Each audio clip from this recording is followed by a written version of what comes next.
Saudara, dalam sepekan terakhir, harga bawang putih di beberapa pasar tradisional di Banda Aceh dan Aceh Besar mengalami lonjakan harga hingga 60% dari harga sebelumnya.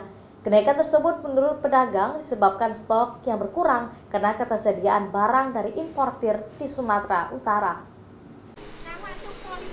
Pantauan di sentra penjualan bawang pasar Kartini Banda Aceh di tingkat pedagang grosir, stok bawang putih sangat menipis. Bahkan harganya melonjak hingga 60% lebih.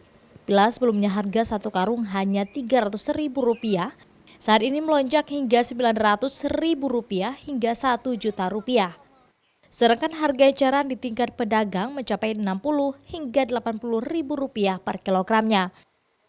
Kenaikan tersebut menurut pedagang disebabkan oleh pasokan yang berkurang dari importir di Sumatera Utara, sehingga jejak sepekan terakhir bawang putih terus mengalami kenaikan.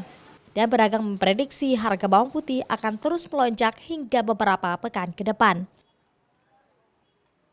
Ya, kemungkinan karena pasokannya kurang,